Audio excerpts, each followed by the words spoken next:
ഇന്ന് ഏറ്റവും പ്രധാനപ്പെട്ട വിഷയമായി രാജ്യം ചർച്ച ചെയ്യുന്നത് SIR തന്നെയാണെന്ന് നമുക്ക് എല്ലാവർക്കും അറിയാം. പ്രതിപക്ഷം ഒന്നടങ്കം അതിനെതിരെ ഒരുമിച്ച് പോരാടുന്നതും നമ്മൾ കണ്ടുകൊണ്ടിരിക്കുകയാണ്. ആ ഐക്യത്തിന്റെ ശോഭ കെടുത്തുന്ന ഒരു നിലവാരം കുറഞ്ഞ പരാമർശവുമായി ഇന്ന് AICC general secretary KC Venugopal രംഗത്ത് വന്നതെന്നതായിരുന്നു ഏറ്റവും പ്രധാനപ്പെട്ട ഒരു വാർത്തയെന്ന് പറയുന്നത്.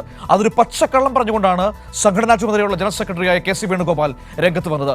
ആ കള്ളം ഇങ്ങനെയായിരുന്നു. KC വേണുഗോപാൽ പറയുന്നത്, രാജ്യത്ത് SIR-നെതിരെ പ്രസ്താവന നടത്താത്ത ഏക BJP ഇതര മുഖ്യമന്ത്രി അത് പിണറായി വിജയൻ ആണെന്ന പച്ചക്കള്ളമായിരുന്നു KC വേണുഗോപാൽ പറഞ്ഞത്. എന്നാൽ വാസ്തവം എന്താണ്?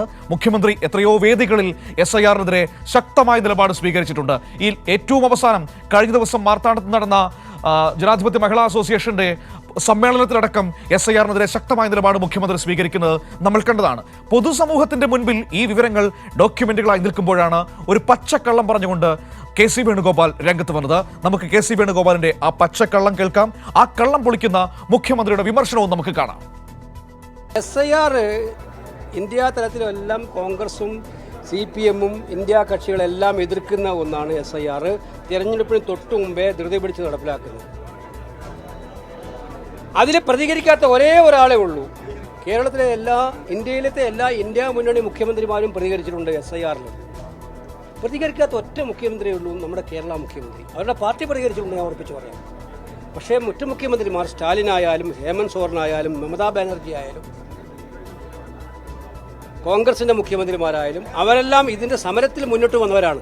ഇപ്പോഴത്തെ കാലത്ത് ഈ ഘട്ടത്തിൽ തിടുക്കപ്പെട്ട് വോട്ടർ പട്ടികയുടെ തീവ്ര പുനഃപരിശോധന നടത്താൻ തീരുമാനിച്ചിരിക്കുകയാണ്.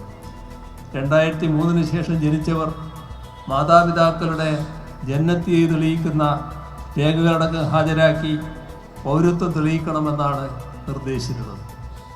ഇത് വലിയ തോതിൽ വോട്ടർമാരെ വോട്ടർ പട്ടികയിൽ നിന്ന് ഒഴിവാക്കുന്നതിന് ഇടയാക്കുന്നൊരു കാര്യമാണ്.